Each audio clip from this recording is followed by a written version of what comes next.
Dahil sa hapong ito ay tunay na napakabuti ng ating Panginoon. Dahil alam na po natin ngayon kung paano po tayo kung mayroong mga nakikita, mga nagtuturo, mayroong mga pastor, may mga evangelist, prophet, apostle. Alam na po natin kung sila ba talaga ay hindi false prophet, false teacher. Because bago dumating sa third dimension of anointing, dadaanan niya muna yung first anointing, second anointing. Amen? Amen. Kasi nga, sinasabi, kaya false prophet yan, namuhula yan, hindi naman totoo. Ay bakit siya rin nagpapagaling yan, fake, healer yan. Kasi nga, mayroong nagpapagaling na hindi dumaan doon sa first level of anointing, second level of anointing. Amen? How ka nagkaroon ng gift na walang fruit? Amen? Amen. Kasi, bago ka makarating sa second level of anointing, may first level of anointing. Kaya bago ka makarating ng third level of anointing, madadaanan mo yung first, second. Amen. Para hindi po mababulaan. Amen. This afternoon, napakaganda po ng ating pong tatalakayin sa hapong ito. Dahil in the life of Peter, siya po yung tinatawag na Simon. Na kung saan ang kanyang buhay, siya po ay profesional na mangingisda. Pero nung nakita ng ating Panginoon, siya po ay inimbita ng Diyos. Kara-karaka, hindi siya po tumanggi. Siya po ay talaga namang sumunod sa ating Panginoon. At hindi siya nagdadalawang isip. Hindi siya tumanggi, hindi niya tinitingnan na kung saan ay kailangan niyang, para bang sinasabi na, ay, tika Lord, kasi naman, dali pang isda, kailangan ko talaga. Wala talaga. Sumunod siya agad. Napakaganda po ng buhay ni Pedro. Kaya nga siya po ang sumulat ng 1 Peter and 2. Yun po ang sinulat ni Apostol Pedro. But, sa mga nangyari sa buhay ni Pedro, hindi po biro. Habang kasama niya ang ating Panginoon, nakikita niya yung kapangyarihan ng ating Panginoon, paano nagpapagaling, paano pinaranas yung pag-ibig ng pag-ibig ng ating Panginoong Jesucristo, paano tinugunan yung mga pangangailangan ng tao, di ba? Yung nagpakain, yung nagkasala, kasi Maria Magdalene, talaga naman. Di ba? Paano ang may mga karamdaman na wala na talaga, mga outcast na, lalo na mga leprosy na talaga, pinagaling, nanunoon, nakita ni Pedro. Kaya kasi Pedro, kung titignan po natin si Peter, si Simon, ay impulsive na pagkatao. Hello? Amen. Bakit impulsive? Then si Pedro, minsan, ang pananampalataya niya sagad-sagad, minsan naman, nagdadalawang isip. Amen. Kaya siya, impulsive na pagkatao. Nung kasama ang ating Panginoong Jesucristo. And yet, hindi pa huli ang lahat. Dumating sa punto na kung saan ang ating Panginoong Jesucristo, nung sila ay tumabi doon sa Galilee, di ba, na kung saan nandoon ipinakita ang kapangyarihan ng ating Diyos. Sinaway, at yung lumakad din siya, sabi niya, multo. Sabi na ni Lord Jesus, ako ito. Ikaw ba yan? O sige, palakarin mo, papuntahin mo ako dyan. Hindi ba nakalakad po siya? Amen. Amen. Nung nakalakad po siya, may mga alon, tama? Amen. Nung nakita niya yung mga alon, unti-unti siya lumuko. Kita mo yung grabe pagka-impulsive ni Peter. Mga kapatid, bago hulihin ang ating Panginoon, sabi niya, Lord, sino man ang mananakit sa iyo, parang over-minded body. Tama? Ipaglalaban talaga kita. Kaya nung lumapit ang kabal, tinagpas, tanggal. Ang kahinga, mabuti na lang ang Diyos. Talaga naman may kapangyarihan natin Panginoon Kristo pinal. Saka sakto yung pagpal, mabuti hindi nabaliktad, no? Amen. Yung pag ganon, pagkatagpas mo, pagkasalpak ng ating Panginoon, hindi nabaliktad papunta dito. Yung pandilig sana, yung kahit nasa likod, marinig yung pagkaroon, so marinig mo yung Amen.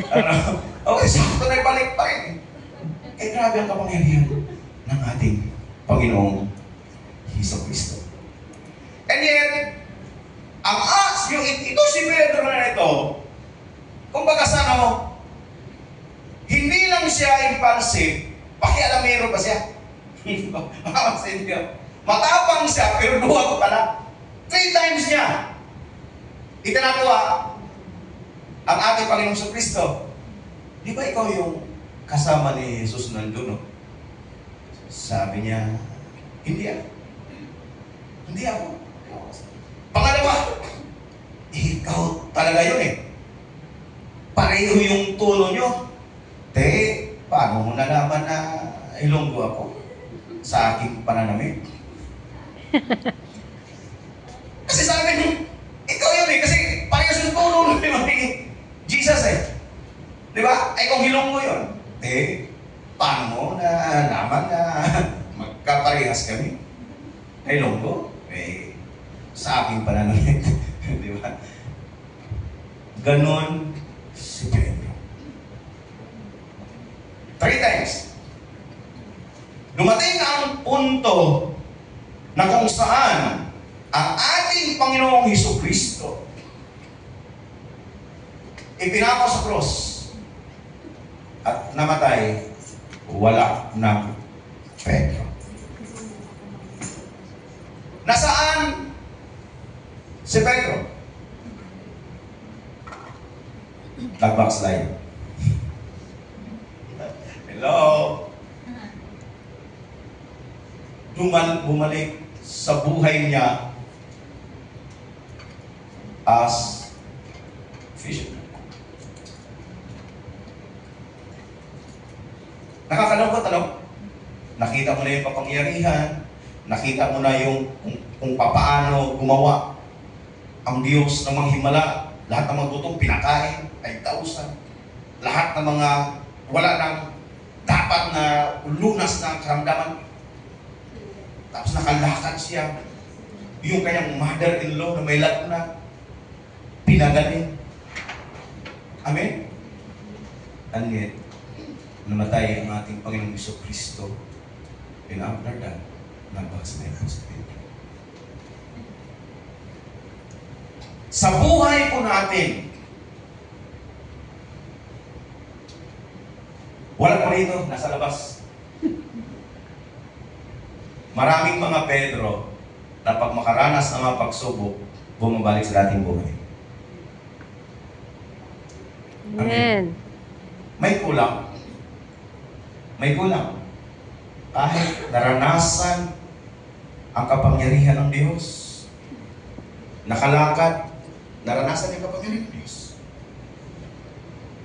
Pero, nawala ang ating Panginoon, bumalik sa dating buhay. May kulang sa buhay ni Pedro. At gusto ko pong ipapakita sa inyo kung ano ang kulang, bakit ganon ang buhay ni Pedro in spite na napakaraming ginawa ang Diyos sa buhay ni Pedro. Hindi lang sa kanya, maging sa kanyang mahal sa buhay. Di ba ganun din sa buhay natin? Marami nang ginagawa ang Diyos sa buhay po natin. Kahit sa mga mahal natin sa buhay, na tayo ay nandanangin na, Lord, pagalingin mo yung mga mahal ko sa buhay, yung anak ko, nanay ko, tatay ko, mister ko, negosyo namin. Lord, protection mo.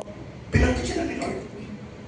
Pero dumating ang pinakamalaking pagsubok, nakalimot nila. May kulang po sa buhay ni Pedro. Yung kulang na yun din ang ipapakita at ipaparanas ng Diyos sa ating kalagayan. Amen? Isang araw, may kausap ko yung leader natin doon sa spot. Praise ako naman, umuwi ako ng October 8. October 2. 4, dumating ako doon kasi 2 days eh. In October 8, Wednesday po yan.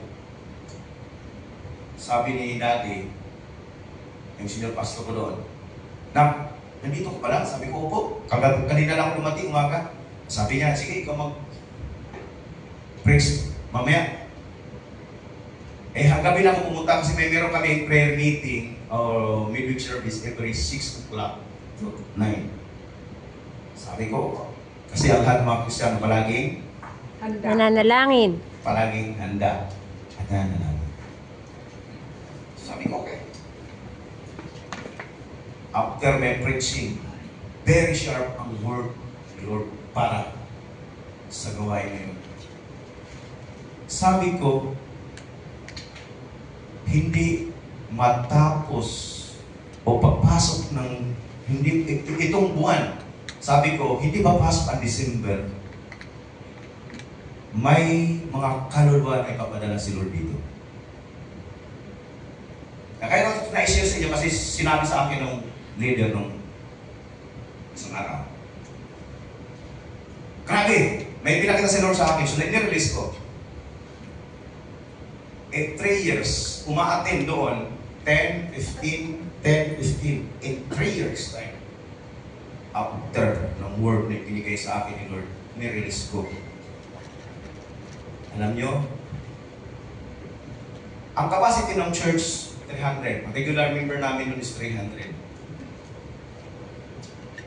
Mahigit 100 ang umaattend ngayon.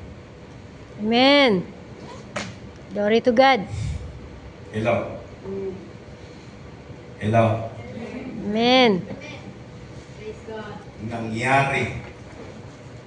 After lumipas na ang isang Wednesday, and after that, dumating ang volume ng tao na hindi nila alam kung saan gagaling ang mga tao. Amen. Palakpakan natin ang Diyos. Ito yung sinasabi ko sa inyo, ini-impart ko sa inyo. Hindi man lahat na makaka-receive nito, na maunawaan yung sinasabi ko, but in the mighty name of Jesus, i-desire ninyo, dahil napaka-importante sa buhay po natin ang lahat ng mga ito. Amen. Meron tayong first level of anointing, second level of anointing. Kapatid, and lahat po tayo teacher. Amen. Alam naman po natin yan. Wala pong inilagay ang Diyos na habang buhay taga-upo ka dyan. Amen. Pero mo kanina nga, nag-invite si Sister Maylin. Hindi pa niya alam kung in-invite ko. Anong pangalan ng invite? Amen. Diba? Kasi nga biglaan, gano'n yung mga senaryo. Amen. Sa isang kalapit mo lang, pupwedeng hipuin ng Diyos ang tao na dahil may problema yon at madala mo sa gawin ng Panginoon. Amen. Anointing. Sister Maylin, may calling talaga ito eh.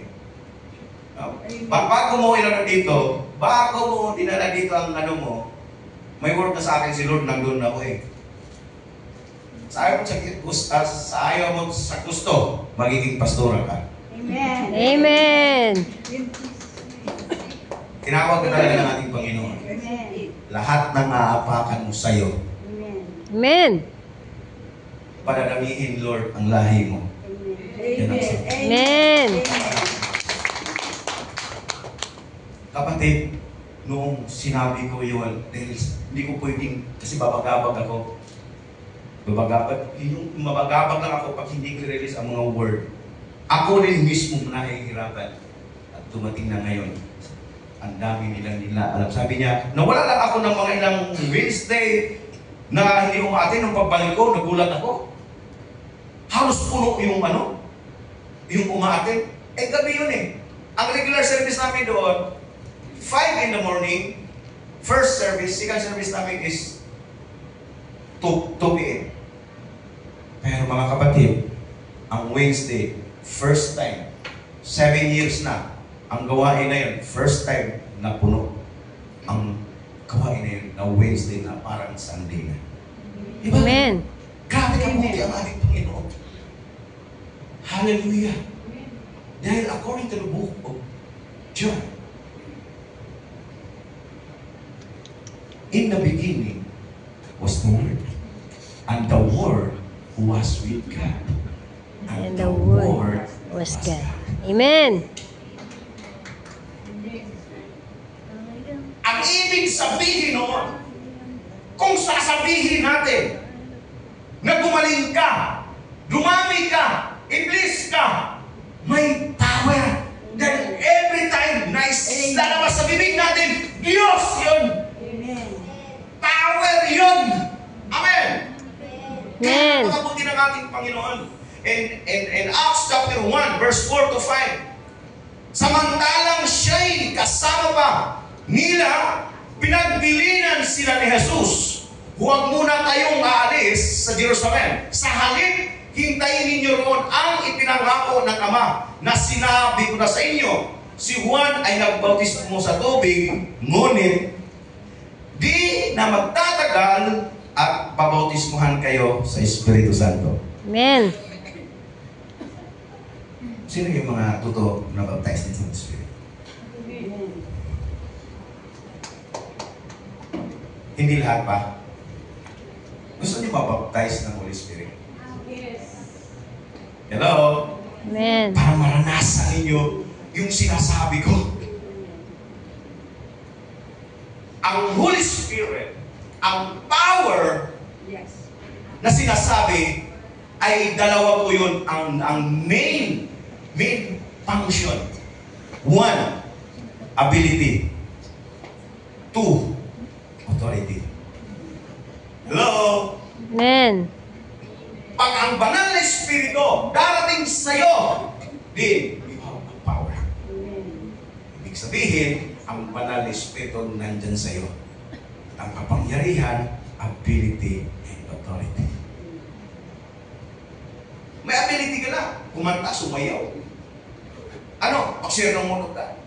Si Pedro, nung hindi pa nag-baptize ng banal na Espiritu, nagbabackslide. Ang tapang-tapang niya. Pero nung nawala nating Panginoon, backslide. Why? Ang kulang, hindi pa siya nag-baptize ng Holy Spirit. Amen. Hello? Kaya ngayon, nainit ka sa Panginoon. Pag hindi ka baptized ng Holy Spirit, pagdating sa mga pagsubok sa'yo, sasabihin ko sa'yo, ayaw mo na dyan sa manukla. Believe me. Hanap ka ng ibang church. Hanap ka ng ibang church. Hanap ka ng ibang church. Darating na lang si Lord. Ang tawag sa'yo, bonsai. Nakita na ba kayo ng bonsai? O wala kayo nakita ng bonsai? Sabi ko, nakakita kayo ng anano. Yun lang. Unano. Diba? Makakita, meron ba kayo nakitang puno na ilipat doon, tapos lumumunga? Wala! Mababalusot kasi. Amen? Kaya yung dalawa natin na bisita ngayon, kapatid, i-bless ka ni Lord. May natili kayo sa mga Amen. kasama kayo. Kasi sinasabi ng Diyos na i-bless ang 1 o'clock. May gagawin ng Diyos sa inyong dalawa. Glory to God. Amen. Panghawakan nyo na hindi nyo naranasan sa buhay nyo ang mga pagpapala ng inyong sukat. Amen.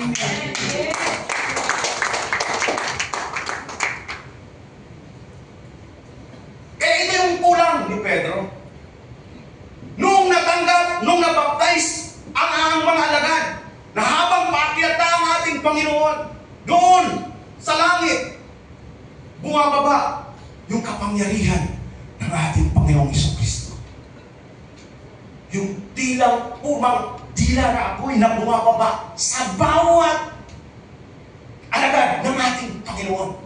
At pagkatapos noon, si Pedro, patayin kung patayin sa ministry, pinatayin mo siya, pinako mo siya, pero babaliktad.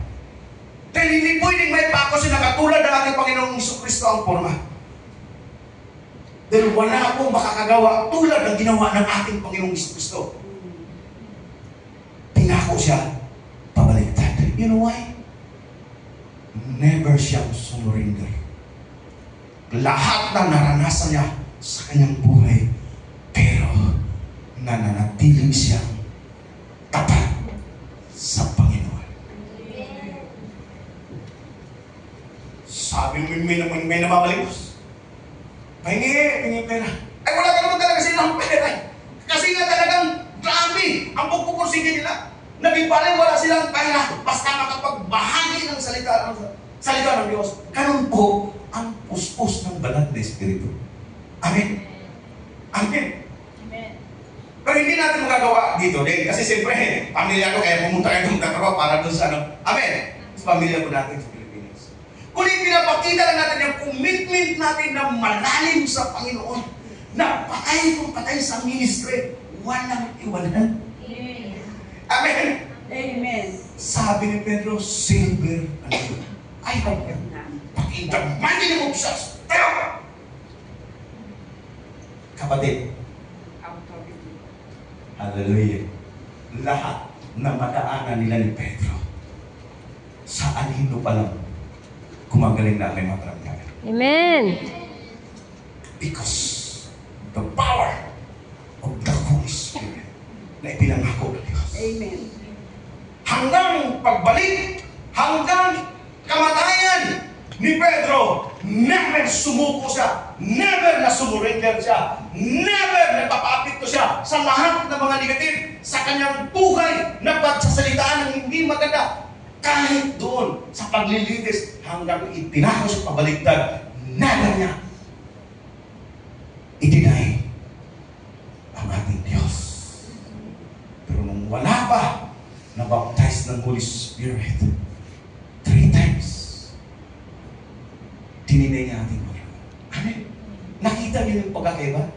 Na ang tao na nabaptize ng Holy Spirit, pinanahanan ng banal na Espiritu, at saka yung hindi. Lord, bakit pinapalayas namin ito? Bakit hindi lumayas? Masamang Espiritu. Amen. Kapatid, may kulang. Bakit hindi nawawala itong sa buhay mo na talagang grabe naman talagang problema ito? Sinusubukan talaga tinadahil talaga. Bakit hindi malis-alis ito? In Jesus' name. Kapatid, this afternoon, matatanggal na po niya. Amen. Sino gusto yung mga tumanggap sa Panginoon, nakaranas na ng sino gusto magkaroon ng karagdagan na apoy sa kanilang buhay? Amen. Kasi karagdagan. Amen. Yung hindi pa nakaranas, sino yung gusto makaranas ng Espiritu Santo ng Diyos?